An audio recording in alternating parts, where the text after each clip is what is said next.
بسم اللہ الرحمن الرحیم فكيف إذا جئنا من كل أمة بشهيد وجئنا بك على هؤلاء شهيدا. اس وقت کیا حال ہوگا، وہ وقت کیسا ہوگا جبکہ ہم لائیں گے ہر امت میں سے ایک گواہ کو اٹھا کر، یعنی اس امت کے پیغمبر کو. اور اے محبوب صلی اللہ علیہ وآلہ وسلم، ہم آپ کو ان پر گواہ بنا کر اٹھائیں گے، اپنے امتیوں کے اوپر، اپنے زمانے کے لوگوں پر. اب یہ گواہی یہ ہوگی کہ میں نے تو پیغام پہنچا دیا تھا، انہوں نے عمل نہیں کیا، یا جنہوں نے عمل کیا ان تک پہنچانا تو میری ذمہ داری تھی، انہوں نے آگے نہیں پہنچایا. دونوں اعتبار سے اللہ کے محبوب صلی اللہ علیہ وآلہ وسلم کو بھی اور آپ صلی اللہ علیہ وآلہ وسلم سے پہلے جو پیغمبر گزر چکے، انہوں نے اپنی امتوں کے حق میں یا ان کے خلاف گواہی دینی ہے. تو ظاہر ہے یہ بہت کریٹیکل ایشو ہے، کیونکہ اس کے اگینسٹ پھر فیصلہ ہونے والا ہے. ظاہر ہے اللہ تعالیٰ کی بارگاہ میں جو وہ عدالت لگنی ہے، جس کا جج خود ہے اللہ، اس کے سامنے گواہ کی حیثیت سے وقت کے پیغمبر پیش ہوں گے، یا پیغمبر کے ماننے والے وہ لوگ جنہوں نے شہادت علی الناس کی تھی پیغمبر کے جانے کے بعد.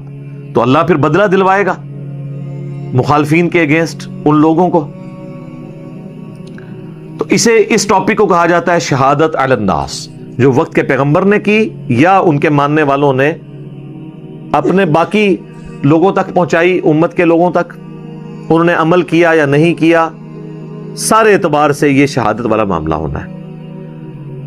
تو امام جو قیامت کے دن ہوگا وہ وقت کا پیغمبر ہوگا، اور پھر اس کے بعد ان کے بہاف کے اوپر ان کے بعد جتنے لوگ ہیں اپنے اپنے دائرہ کار میں جہاں تک انہوں نے بات پہنچائی ہے ان کی اکاؤنٹیبلٹی ہوگی. اس ٹرم کو ہم کہتے ہیں شہادت علی الناس. ظاہر ہے اس کا پھر انجام کیا ہونے والا ہے وہ اس کے ساتھ ہی اگلی آیت میں ہے. يومئذ يود الذين كفروا وعصوا الرسول لو تسوى بهم الأرض ولا يكتمون الله حديثا.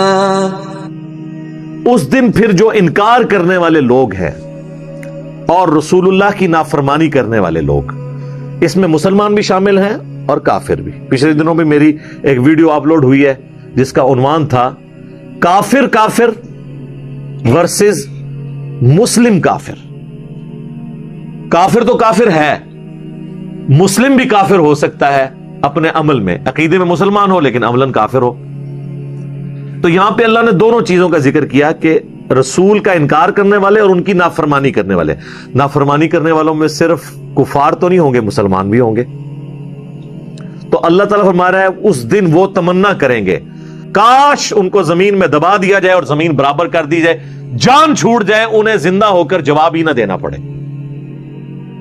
اللہم لا تجعلنا منہم، آمین.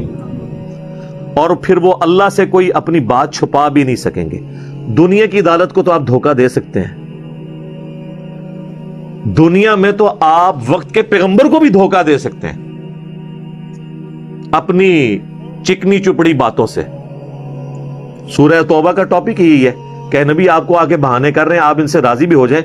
اللہ کو تو یہ دھوکہ نہیں دے سکتے، اللہ کو تو پتہ ہے ان کے دل کا حال کیا ہے. تو اللہ تعالیٰ ہمارا کوئی پھر چھپا نہیں سکے گا. یعنی یہ سارے لولے لنگڑے لیم ایکسکیوزز بہانے یہ دنیا میں چلیں گے، اللہ کی بارگاہ میں کسی کا کوئی بہانہ قبول نہیں ہوگا. وقت کے پیغمبر کا جنہوں نے انکار کیا یا مان تو لیا لیکن ان کی نہیں مانی، رسول کو مانا لیکن رسول کی نہیں مانی، تو نبی صلی اللہ علیہ وآلہ وسلم قیامت والے دن ان کے خلاف گواہی دیں گے. يا أيها الذين آمنوا لا تقربوا الصلاة وأنتم سكارى حتى تعلموا ما تقولون ولا جنبا إلا عابري سبيل حتى تغتسلوا وَإِن كُنتُم مَّرْضَىٰ أَوْ عَلَىٰ سَفَرٍ أَوْ جَاءَ أَحَدٌ مِّنكُم من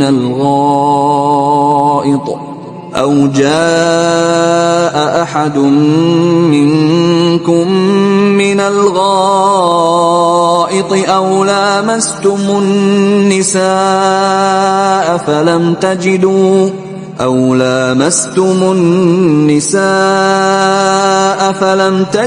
ماء فتيمموا صعيدا طيبا فامسحوا بوجوهكم وأيديكم إن الله كان عفوا غفورا۔ اے ایمان والو، نماز کے قریب مت جایا کرو۔ آپ بس اتنا ہی پڑھ لیں، شارٹ کلپ بنا لو اللہ تعالی، نعوذ باللہ۔ میرے بھی شارٹ کلپ بنائے ہوئے ہیں اس طرح، اور وہ شارٹ کلپ جب میں اپنے خلاف دیکھتا ہوں نا، مجھے اپنے اوپر اتنا غصہ آتا ہے، یار یہ کیا بکواس کر رہے ہیں۔ تو میں سوچتا ہوں ایک عام آدمی بھی یہی سوچتا ہوگا کہ یار یہ کیا، بھئی پوری بات کریں تو پھر پتہ چل جائے گا وہ بات کیا ہو رہی ہے۔ تو شارٹ کلپ تو کسی کے خلاف بھی بن سکتا ہے۔ اے ایمان والو، نماز کے قریب مت جاؤ، لیکن پوری گال سن لینا، شارٹ کلپ نہ کٹنا، اس حال میں کہ تم نشے کی حالت میں ہو۔ اور ظاہر ہے کہ یہ آیت اس وقت کے لیے تھی جب اسلام نے ابھی شراب کے نشے کو مکمل طور پر حرام نہیں کیا تھا۔ شراب 3-4 سٹیجز میں حرام ہوئی ہے۔ اس کی فائنل حرمت آئی ہے سورۃ المائدہ میں جا کے، جہاں پہ اللہ تعالیٰ نے پھر دھمکی دی ہے کہ باز آتے ہو کہ نہیں۔ یہاں تک یہ تھا کہ نشہ اگر کوئی کر رہا ہے، چونکہ عرب کے لوگ پکے اس کی عادی تھے، ٹائم لگا چھوڑنے میں، تو ایٹ لیسٹ نماز کی حالت میں نہ جایا کرو جب تک نشہ اترے نہ، نماز نہ پڑھو۔ اس کی لاجک بتا دی کیوں، یہاں تک کہ تمہیں یہ پتا چل جائے کہ تم کہہ رہے کیا ہو۔ یہ نہ ہو کہ تمہیں پتہ ہی نہ ہو اور تم کچھ کا کچھ پڑھ دو، قرآن کی آیات کو غلط ملت کر دو، اور تمہیں پتہ ہی نہیں، تم اللہ کے سامنے کھڑے ہو، الٹا اپنے حق میں دعا کرنے کے بدعا کرنا شروع کر دو۔ اب ہمارے کئی حفاظ ہیں، ان بیچاروں کو قرآن کا ترجمہ تو نہیں آتا، وہ جناب اللہ کے نافرمانوں کی آیات پڑھتے جاتے ہیں، اینڈ پہ جا کے انہیں جنت کی بشارت سنا دیتے ہیں، بیچ میں سے وہ بھول جاتے ہیں، اور کبھی جنتیوں کا ذکر ہوتا ہے، اینڈ پہ جا کے ان کو جہنم میں پھینک آتے ہیں، کیونکہ انہیں ترجمہ تو آتا نہیں ہوتا۔ اور ورنہ اگر ترجمہ آتا ہو تو آپ ایمانداری سے بتائیں، جب وہ بندہ آیت پڑھ رہا ہوگا تو اسے خود رک جائے گا کہ یار یہ تو ذکر ہو رہا تھا اہل ایمان کا، تو یہ جہنم بیچ میں کہاں سے آ گئی، تو پتہ چل جاتا ہے اس کو، لیکن ترجمہ نہیں آتا۔ تو اللہ تعالیٰ ہمارا جب تک تمہیں یہ پتہ نہ ہو تم کیا کہہ رہے ہو اس وقت تک۔ اچھا، اس میں اجتہاداً ایک مسئلہ یہ بھی نکلا کہ نمازی کو یہ پتہ ہونا چاہیے نماز کے دوران کہ وہ کیا کہہ رہا ہے۔ نشے سے باہر نکلے ہوئے بندے کو بھی پتہ ہونا چاہیے، عام حالت میں سب ہم لوگ نشے کے بغیر ہی پڑھ رہے ہیں نا نماز، لیکن اللہ تعالیٰ اس کی لاجک دے رہا ہے حتی تعلموا ما تقولون، تمہیں پتہ ہو تم کہہ رہے کیا ہو۔ تو اس کا مطلب ہے ایٹ لیسٹ نماز کا ترجمہ ہمیں آنا چاہیے، تاکہ ہم جب غور و تفکر کریں، کہتے ہیں نماز میں خیال بہت آتے ہیں، خیال آنے چاہیے نا، کیونکہ جو آپ بول رہے ہیں آپ کو اس طرف توجہ ہی نہیں، آپ کو پتہ ہی نہیں آپ کیا کہہ رہے ہیں، تو پھر ظاہر ہے ذہن میں پھر کوئی اور چیز تو داخل ہوگی نا۔ نماز کے علاوہ بھی کر لیں آپ کوئی کام ایسا جس میں آپ کو پتہ نہ ہو کہ آپ کیا کہہ رہے ہیں، تو خیال تو بیچ میں کئی ایک آئیں گے۔ جس طرح لوگ اپنا کام کرتے ہوئے گانا گنگنا رہے ہوتے ہیں، اس وقت ان کے گانے کی طرف توجہ نہیں ہوتی، نہ اس کے اشعار کی طرف، اور پیرلل میں اپنا کام کر رہے ہوتے ہیں، دماغ میں کچھ اور بھی سوچ رہے ہوتے ہیں، وہ گنگنا ویسے رہے ہوتے ہیں۔ بس اسی طریقے سے نماز بھی لوگ ویسے پڑھ رہے ہوتے ہیں جب ترجمہ ہی نہیں پتا ہوگا۔ تو اس آیت میں واضح حکم آ گیا کہ آپ کو یہ پتہ ہونا چاہیے۔ آج کی ڈیٹ میں تو نشہ ہے ہی حرام ہے، شراب کے اوپر بھی میری ویڈیوز ریکارڈ ہیں آلریڈی۔ اچھا، اس آیت کے کانٹیکسٹ میں آپ کو پتا ہے کچھ سال پہلے ڈاکٹر اسرار صاحب نے بھی اس آیت کے کانٹیکسٹ میں جامعہ ترمذی سے اور سنن ابی داؤد کے اندر سے ایک حدیث بیان کر دی تھی سیدنا علی کے حوالے سے، اور اس کے اوپر آپ کو پتہ ہے کافی زیادہ ہنگامہ کھڑا ہوا تھا، اور لوگوں نے یعنی یہ اس میں برابر کرانے کی کوشش کی کہ معاذ اللہ کو ڈاکٹر اسرار صاحب نے سیدنا علی کی توہین کے لیے بیان کیا۔ وہ ترمذی ابو داؤد میں جو روایت آتی ہے کہ وہ نماز پڑھا رہے تھے تو قل یا ایھا الکافرون انہوں نے خلط ملت کر دی، تو اس کے اوپر یہ آیت نازل ہوئی۔ اب یہ جو حدیث ہے نا، اس کی صحت کے بارے میں محدثین کے ہاں اختلاف پایا جاتا ہے، بعض اسے صحیح سمجھتے ہیں، بعض اسے ضعیف سمجھتے ہیں۔ جو صحیح سمجھتے ہیں وہ کہتے ہیں اس کی سند حسن درجے کی تو ہے، جو ضعیف سمجھتے ہیں وہ کہتے ہیں اس میں ایسے راوی ہیں جو ناصبی ہیں، حضرت علی سے بغض رکھنے والے ہیں، لہٰذا ان کی بات حضرت علی کے خلاف ایکسیپٹ نہیں کی جائے گی، انہوں نے گھڑی ہوگی۔ بہرحال دونوں صورتوں میں ڈاکٹر اسرار صاحب پہ یہ تہمت نہیں آپ لگا سکتے۔ اس کی وجہ یہ ہے کہ انہوں نے اس سے یہ رزلٹ نہیں نکالا نعوذ باللہ من ذالک کہ حضرت علی کی توہین کی ہو، باقاعدہ انہوں نے اس میں کلیریفائی کیا کہ اگر اس زمانے میں کسی نے پی ہے تو سورہ المائدہ میں اللہ نے اس کے پینے کو اپنے حق میں آن کیا ہے۔ سورۃ المائدہ کے اندر اللہ تعالیٰ نے کہا کہ جو گزشتہ ہو چکا اس کے اوپر کوئی گرفت نہیں ہے، کیونکہ اس وقت بھی بعض لوگوں کے دماغ میں یہ بات آ گئی نا کہ یار ہم جو پہلے پیتے رہے ہیں تو اس میں کیا بنے گا، ہمارے تو کسی نے تو آج کے دور کا کوئی بندہ ہوتا کہ تو ساڑھے تے جینز ہی چی بڑھ گئی ہے، وہ کس طرح نکلے گی، ساڑھے تے خون بھی بڑھ گئی ہے تو کس طرح نکلے گی۔ تو اللہ تعالیٰ نے وہ وہم نکال دیا کہ اگر اس زمانے میں کسی نے اس طرح کیا تھا نا تو اس کے اوپر پھر اس اعتبار سے کوئی گرفت نہیں ہوگی، کیونکہ ظاہر ہے اللہ تعالیٰ نے اس کے اوپر کوئی سختی فرمائی نہیں تھی۔ جب اللہ تعالیٰ نے سختی نہیں فرمائی تھی تو آپ اس کے حوالے سے کسی کو بلیم نہیں کر سکتے۔ اب ڈاکٹر اسرار صاحب کے حوالے سے جو ہے، میں یہاں پہ ٹائم تھوڑا رہ گیا ورنہ میں وہ آیات بھی تلاوت کرتا، میں اس کو سکپ کرتا ہوں۔ سورۃ المائدہ میں آپ کو آیات مل جائیں گی۔ ڈاکٹر اسرار صاحب کے حوالے سے چونکہ کافی ہنگامہ اس وقت کھڑا ہوا تو بعض لوگوں نے ان کے اوپر یہ گرفت کی، تو میں نے اس وقت بھی جواب دیا تھا کہ اگر وہ اس روایت کو صحیح سمجھتے ہوئے بیان کر رہے ہیں تو اس سے کوئی حضرت علی کی تنقیص انہوں نے مراد نہیں لی ہے۔ اور پھر ڈاکٹر اسرار صاحب تسبیح فاطمہ والی حدیث جو بخاری مسلم میں ہے، 33 دفعہ سبحان اللہ، 33 دفعہ الحمدللہ، 34 دفعہ اللہ اکبر، وہ جب بھی حدیث بیان کرتے تھے تو وہ ان کی آنکھوں میں آنسو آ جاتے تھے، تو ان کی اہل بیت سے عقیدت تھی۔ تو اس طرح ایک واقعے کو اٹھا کے کسی شخص کی آپ علمی اختلاف تو کر سکتے ہیں، لیکن اس کے بارے میں یہ فتویٰ نہ لگائیں کہ یہ فارغ ہو گیا۔ آپ علمی اختلاف کریں اور اس کو قائل کریں کہ یہ یوں نہیں، یہ یوں ہے۔ جس طرح ڈاکٹر طاہر القادری صاحب نے پھر جواب دیا اس وقت، پھر مولانا اسحاق صاحب نے بھی جواب دیا تھا کہ یہ اس میں ناسبی راوی ہیں اور اس کو ایکسیپٹ نہیں کرنا چاہیے۔ بہرحال آج کی ڈیٹ میں قرآن کا یہ حکم بالکل واضح ہے کہ نشے کی حالت میں کوئی نماز نہ پڑھے، اور اس سے اجتہاداً یہ مسئلہ نکل سکتا ہے جو یہ الفاظ ہیں کہ جب تک تمہیں یہ پتہ ہی نہ ہو کہ تم کیا کہہ رہے ہو۔ اس کا یہ مطلب نہیں کہ جسے ترجمہ نہیں آتا اس کی نماز ہی نہیں ہوگی۔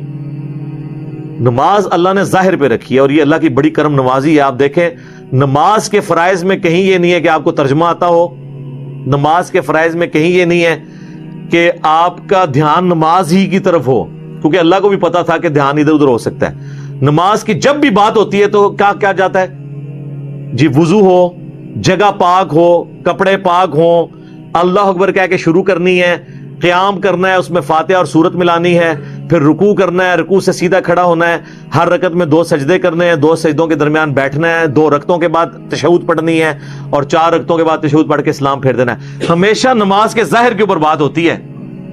نماز کے فرائض بھی جو فقہاء نے لکھے نا جی، پہلا تکبیر تحریم ہے، دوسرا قیام ہے، تیسرا قرات ہے، کہیں آپ کو خشوع خضوع نماز میں توجہ ہونا، یہ آپ کو کسی فقہ کی کتاب میں نماز کے ارکان میں نہیں ملے گا۔ اسی لیے کہ اللہ تعالیٰ کو پتا تھا کہ ہر انسان ایک لیول پہ پہنچ نہیں سکتا، تو اس لیے ظاہری نماز کا بعض لوگ اس وجہ سے نماز پڑھنا بھی چھوڑ جاتے ہیں۔ تو میں وہ کہہ رہا ہوں کہ یہ ایک ڈیوٹی ہے، آپ نے ڈیوٹی دینی ہی دینی ہے۔ جیسے ایک سیکورٹی گارڈ ہے، وہ اگر کہیں پہ باہر گیٹ کے باہر کہیں نوکری کر رہا ہے اور اس کے دماغ میں اور خیالات چل رہے ہیں اور پیرلل میں اپنا کام بھی دیکھ رہا ہے، تو ہم یہ نہیں کہیں گے کہ اس کو اب تنخواہ نہیں ملنی ہے، کیونکہ ذہن کے اوپر مکمل طور پہ تو کسی کی بھی گرفت نہیں کی جا سکتی، کسی خاص حد تک ہی کوئی کر سکتا ہے۔ تو اس لیے اللہ تعالیٰ نے یہ بینیفٹ اس حوالے سے تو امت کو دیا ہے۔ اچھا، اسی آیت کا اب دوسرا حصہ، اور نہ نماز اس حالت میں پڑھو کہ تم جنبی ہو، یعنی تم پہ غسل فرض ہو۔ خصوصاً سفر کا ذکر ہے کہ سفر کے دوران کسی پہ غسل فرض ہو گیا ہے تو اب وہ نماز پڑھے نہیں جب تک کہ غسل اتار نہ لے۔ لیکن سفر کے اندر اگر پانی اویلیبل نہیں تو اس کا پھر سلوشن دے دیا، وہ ساتھ ہی آ گیا۔ اگر تم مریض ہو، یعنی پانی کو ہاتھ لگانے سے بیماری بڑھ جانے کا اندیشہ ہے، یا سخت سردیاں ہیں اور تمہیں یہ خطرہ ہے کہ میں ٹھنڈے پانی سے نہاؤں گا، گرم پانی اویلیبل نہیں ہے، یا گرم اویلیبل بھی ہے اور صبح کے وقت نہانے سے بیماری بڑھنے کا اندیشہ ہے، کوئی مسئلہ نہیں ہے۔ یا سفر میں ہو، اور سفر میں ظاہر ہے بعض اوقات غسل خانہ نہیں اویلیبل ہوتا، یا تم میں سے کوئی رفع حاجت سے فارغ ہوا ہے، پیشاب کیا ہے اس نے، اس صورت میں بھی تو ظاہر نماز کے لیے پہلے وضو کرنا پڑے گا۔ تو چاہے وضو کرنا ہو چاہے غسل کرنا ہو، دونوں کے اگینسٹ تیمم کا ایک ہی طریقہ بیان ہوا ہے. یہ نہیں ہے کہ غسل کے گیس جو تیمم کرنا ہے تو اس میں پورے جسم پہ ہاتھ پھیرنا ہے، نہیں، ایک ہی تیمم سے وضو غسل دونوں ہو جائیں گے. یا تم نے اپنی بیویوں کو یعنی ان کے ساتھ تعلق قائم کیا ہے، چھوا ہے، یہاں چھونے سے مراد ظاہر ہے ان کا ازدواجی تعلق، خالی چھونے سے تو نہیں ہوتا. تو اس صورت میں بھی اس سے یہ بھی پتا چلا کہ اگر پانی ٹھنڈا ہے تو کوئی عورت اپنے خاوند کو انکار نہیں کر سکتی کہ مجھ سے نہایا نہیں جاتا. اللہ نے قرآن میں کہہ دیا کہ اگر کوئی اس طرح کا خدشہ ہے تو وہ عورت پھر تیمم کر لے، ٹھیک ہے، خاوند بے شک غسل اتار لے، یا اگر خاوند بیمار ہے وہ تیمم کر لے، وائف غسل اتار لے. یا پانی اتنا ہی ہے کہ دونوں میں سے ایک کر سکتا ہے تو ایک کر لے، دوسرا تیمم کر لے، یا دونوں تیمم کر لیں. اگر مرض بڑھنے کا اندیشہ ہے اور خصوصاً سفر میں اور تمہیں پانی نہ ملے تو پھر تیمم کر لو. پاک مٹی کے ساتھ اپنے چہروں کا مسح کر لو، مٹی کو ہاتھ لگائے ایک دفعہ، یوں ہاتھ لگایا، اور یہ نہیں کہ ساتھ اس کے ساتھ کو مٹی لگنی چاہیے، بس مٹی پہ ہاتھ رکھا. سفر میں ہے تو ایک مٹی کا ڈھیلا اپنے پاس ایک شاپنگ بیگ میں رکھ لیں چھوٹا سا، اس کے ساتھ یوں ہاتھ رکھیں اور پھر ہاتھ کو یوں جھاڑ لیں. یہ نہیں کہ وہ لگنی چاہیے، بس اس کو صرف چھونے سے ہی ہو جائے گا. تو یوں کر کے چہرے پہ کر لیں اور اس کے بعد دوسری بار لگا کے یوں ہاتھوں کو کر لیں. یہ طریقہ قرآن میں چونکہ صرف ہاتھوں کا ذکر آیا ہے، اور یہاں پہ آپ دیکھیں وضو کا طریقہ سورہ مائدہ میں آئے گا، وہاں آئے گا کہ ہاتھ کونیوں تک دھونے ہیں، یہاں کونیوں کا ذکر نہیں ہے. بعض احادیث میں کونیوں کا بھی ذکر ہے. یہ دونوں طریقے درست ہیں، یوں بھی کر لیا کافی ہے، کونیوں تک کیا تب بھی درست ہے. بے شک اللہ تعالیٰ معاف فرمانے والا، بخشنے والا ہے، ڈھیل دینے والا ہے. اس نے اس معاملے میں بھی تمہیں آسانی دی ہے. تو تیمم کرنے کا طریقہ کیا ہوگا؟ مٹی پہ لگایا چہرے پہ اور پھر دوسری دفعہ مٹی پہ لگایا اور یوں ہاتھ پہ، ٹھیک ہے. یا اگر پورا کرنا ہے تو یہ پورے ہاتھ کونیوں تک. تو آپ کا غسل بھی اتر گیا اور وضو بھی ہو گیا. اور اب رہ گئے کپڑے، تو ظاہر ہے پھر کپڑے تو آپ وہ چینج کریں، باقی جسم پہ جو لگا ہے تو ظاہر ہے وہ آپ دور نہیں کر سکتے. اسی حالت میں آپ نماز پڑھ لیں، آپ کی نماز درست ہو جائے گی. بعض اوقات فجر کے لیے آپ اٹھے، غسل کرنا تھا، 5 منٹ رہ گئے سورج نکلنے میں، تو ظاہر ہے غسل کریں گے تو ٹائم زیادہ لگے گا. آپ تیمم کر کے فوراً نماز پڑھ لیں اور اس نماز کو دوبارہ لٹانے کی بھی ضرورت نہیں پڑے گی. تو مٹی آپ اپنے ساتھ سفر میں رکھیں. ویسے فقہ حنفی والے کہتے ہیں کہ جی وہ سنگ مرمر سے، پتھر سے بھی ہو جاتا ہے، لیکن قرآن میں واضح مٹی ہے تو مٹی کا ایک ڈھیلا گھر میں رکھا جا سکتا ہے. سفر میں بھی آپ جہاں اتنی چیزیں لے کے جا رہے ہیں، اور مٹی پاک ہونی چاہیے. پاک ہونے کا مطلب نہیں کہ آپ کو کنفرم ہو کہ یہ پاک ہے، بس یہ پتا ہو کہ یہ ناپاک نہیں ہے. یہ جتنا آپ کو گلیوں میں کیچڑ ملتا ہے، جب تک اس میں گٹر کا پانی شامل نہ ہو اس وقت تک وہ بھی پاک ہی ہے. تو آپ مٹی کہیں سے لے لیں، اپنے پاس گملے میں سے اٹھا لیں، کسی زمین میں جا کے اٹھا لیں، وہ ساری مٹی پاک ہے. اور خشک مٹی تو ہوتی پاک ہے. اگر ناپاک مٹی بھی تھی، جب بارش ہوتی ہے پھر وہ دوبارہ خشک ہو جاتی ہے، وہ پاک ہو جاتی ہے. تو اپنے پاس رکھیں اور اس کے ذریعے آپ تیمم. باقی تیمم کے اوپر کافی زیادہ ڈیٹیل مسائل ہیں، وہ آپ میری ویڈیوز کے اوپر ڈیٹیل ریکارڈڈ موجود ہے. آپ تیمم لکھیں تو کھل جائے گی. ایک حدیث ابو داؤد اور ابن ماجہ میں موجود ہے. ایک سفر کے دوران ایک صحابی کو سر پہ زخم لگا اور اس نے پٹی کی، اس پہ بعد میں احتلام کی وجہ سے غسل فرض ہو گیا. تو صحابہ نے اسے مشورہ دیا کہ غسل اتار اپنا. وہ غسل اتارتے اتارتے بیچارہ وہ مر گیا ٹھنڈ کی وجہ سے، کیونکہ اس کا زخم بگڑ گیا. بعد میں حضور تک جب شکایت پہنچی، آپ بڑے ناراض ہوئے. آپ نے فرمایا تمہیں اگر مسئلہ نہیں پتا تھا تو کسی سے پوچھ لینا تھا، تم نے بندہ مار دیا، اللہ نے اجازت دی ہے یہ تیمم کر لیتا. تو اس سے یہ بات پتا چلی کہ کتاب و سنت کے خلاف اگر کوئی صحابی بھی اجتہاد کرے وہ بھی مردود ہے اور بندہ بھی مر سکتا ہے. تو بزرگ اور بابے اور اماموں کو آپ پھر کس لیول کے اوپر رکھیں گے؟ ٹھیک ہوگا جی. اللہ تعالیٰ سے دعا جو حق بات میں نے کہی اللہ تعالیٰ ہمارے دلوں میں راسخ فرمائے. اگر جس بات میں میرے منہ سے کوئی غلط بات نکل گئی تو اللہ تعالیٰ ہمارے دلوں سے معاف کر دے. ہمیں کتاب و سنت کی تعلیمات پر عمل کر کے دوسرے بھائیوں تک پہنچانے کی توفیق عطا فرمائے. سبحانک اللہم و بحمدک، اشہد ان لا الہ الا انت، استغفرک و اتوب الیک، وما علینا الا البلاغ المبین.